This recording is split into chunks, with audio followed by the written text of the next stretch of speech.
Bienvenidos a Mensajes de Esperanza con el pastor Heisen Cordero.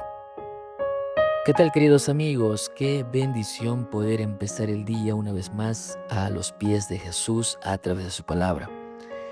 Hoy reflexionaremos en Esdras capítulo 4 versículo 24 y la Biblia dice así: Entonces cesó la obra de la casa de Dios y quedó suspendida hasta el año segundo del reinado de Darío, rey de Persia. Amigos y hermanos, Esdras 4 muestra uno de los capítulos más difíciles del regreso del exilio. Cuando los enemigos de Judá vieron que los judíos comenzaban a reconstruir el templo, primero intentaron mezclarse con ellos aparentando buenas intenciones. Esos habitantes eran principalmente samaritanos y otros pueblos mezclados que habían seguido y surgido después de las deportaciones asirias. No obstante, al ser rechazados por Zorobabel y los líderes judíos, comenzaron una campaña sistemática de oposición política y acusaciones. El texto menciona varios reyes persas porque la oposición duró muchos años.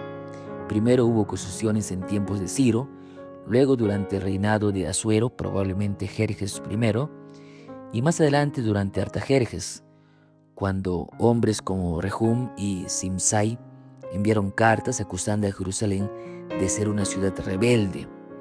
Finalmente, la obra quedó oficialmente detenida hasta el año del rey Darío I, hasta el año segundo.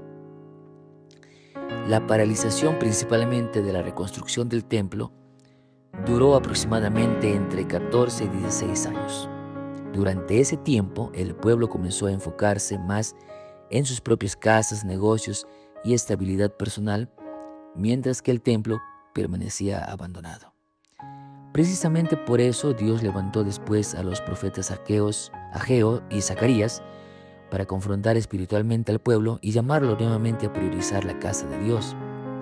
A continuación, 3 lecciones a la luz del texto bíblico. Número 1. Cuando la obra avanza, la oposición también aparece. El enemigo no reaccionó cuando Jerusalén estaba en ruinas, pero sí cuando el pueblo comenzó a reconstruir. Esto revela un principio espiritualmente importante. Satanás suele intensificar las oposiciones cuando Dios empieza a restaurar vidas, iglesias o ministerios. Muchas veces la resistencia es señal de que algo importante está avanzando espiritualmente. Número 2. El cansancio y la distracción pueden detener más la obra que la persecución externa. Aunque hubo oposición política real, el pueblo también comenzó a desanimarse y a enfocarse más en sus asuntos personales. Poco a poco la prioridad espiritual fue desplazada. El enemigo no siempre destruye la fe de manera frontal. Muchas veces la debilita mediante el desánimo, la comodidad o distracciones. Y número 3, Dios puede permitir pausas, pero no abandona sus propósitos. La obra se detuvo varios años, sí, pero no fue cancelada definitivamente. Dios seguía gobernando la historia y levantaría nuevamente profetas y líderes para reactivar la reconstrucción. A veces los planes de Dios parecen retrasarse desde la perspectiva humana, pero Él nunca pierde el control de sus propósitos. Amigos y hermanos, Esdras 4 nos recuerda que toda obra espiritual enfrentará oposición. El enemigo intenta sembrar miedo, cansancio y distracción para que el pueblo deje de construir aquello que Dios comenzó. Pero también enseña que las pausas no significan abandono divino. Aunque la obra se detuvo por años, Dios seguía obrando detrás de escena y preparaba el momento para reiniciarla.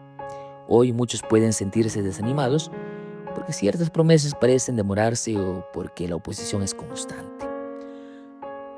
Pero al final, no es la resistencia del enemigo la que define el futuro de la obra de Dios, sino la fidelidad del Señor que siempre termina cumpliendo sus propósitos.